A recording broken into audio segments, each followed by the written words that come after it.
এই ভিডিওতে আমরা দেখব কিভাবে আমরা আমাদের মোবাইলের মেসেজের মাধ্যমে নোটিফিকেশন অন করতে পারি এবং অর্ডারের নোটিফিকেশন, কাস্টমারের কাছে নোটিফিকেশন পাঠানো, এই জিনিসগুলো করতে পারি। সো প্রথমে আমাদের ড্যাশবোর্ডে চলে আসবো app.qcommerce.com-এ। এরপর আমরা প্লাগইনে চলে যাব। প্লাগইনে যাওয়ার পরে আমরা যদি একটু নিচে স্ক্রোল করি, এখানে দেখতে পাচ্ছেন আমার কিন্তু মোবাইলের মেসেজটা অন করা আছে। আমি আনইনস্টল করে দিচ্ছি একটু।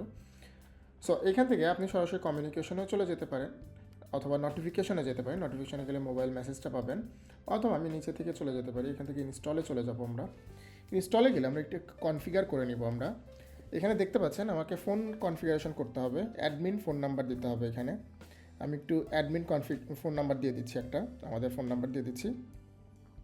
এরপরে আপনাকে যেটা করতে হবে, নিউ অর্ডার নোটিফিকেশন কি অ্যাডমিনের জন্য যাবে কি না এগুলো অন করে দিতে হবে।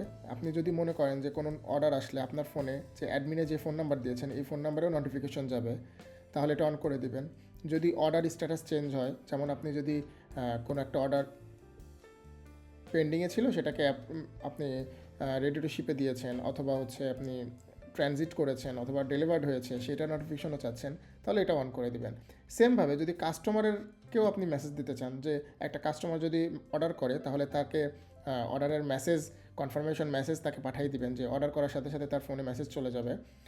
এরপরে আপনি অর্ডার স্ট্যাটাস আপডেটেড হলেও তাকে মেসেজ দিবেন, এরকমও যদি চান তাহলে সেটাও করতে পারেন। সো এভাবে কিন্তু আপনি সেফ কনফিগারেশন করতে পারেন। আবার আপনি চাইলে এই মেসেজগুলো কীরকম হবে সেটাও কিন্তু আপডেট করতে পারেন। টেমপ্লেটে গেলে আপনি কিন্তু নিউ অর্ডার কাস্টমার যেটা নোটিফিকেশন আসছে, যে কোনো অর্ডার যখন প্লেস করবে কাস্টমারের কাছে মেসেজ কেমন যাবে এটাকে কাস্টমাইজ করতে পারেন।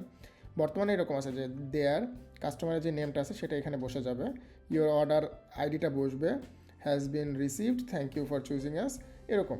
সো আপনি চাইলে কিন্তু এটা এখানে ডাইনামিক যে ভ্যালুগুলো আছে ভ্যালুগুলো ইউজ করতে পারেন, যে কোনো আপনি দেখা যাচ্ছেন টোটাল অ্যামাউন্ট কত, পেমেন্ট মেথড কী ছিল, এই জিনিসগুলো কিন্তু আপনি মেসেজে অ্যাড করে দিতে পারেন। আমি আপাতত দিচ্ছি না, আপডেট করে দিলে কিন্তু হয়ে যাবে।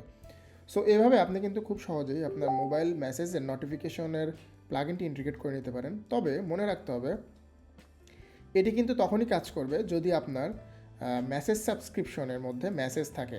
আমার যেহেতু এখনও 100টা মেসেজ রয়েছে, সো আমার কিন্তু এটা কাজ করবে। কিন্তু আপনার যদি এখানে কোনো মেসেজ না কেনা থাকে, কোনো টপ আপ না করা থাকে, তাহলে কিন্তু এটা কাজ করবে না। সো এটা অন হয়ে থাকবে, বাট কোনো মেসেজ কিন্তু যাবে না যদি আপনার এটা অন না থাকে। সো আপনাকে অবশ্যই মেসেজ ক্রেডিট কিনে নিতে হবে যদি আপনি মেসেজ নোটিফিকেশন পেতে চান। সো এইভাবে কিন্তু আপনি আপনার মোবাইল এসএমএসের জন্য নোটিফিকেশন অন করে ফেলতে পারেন, অ্যাডমিনের জন্য এবং কাস্টমারের জন্য। ধন্যবাদ।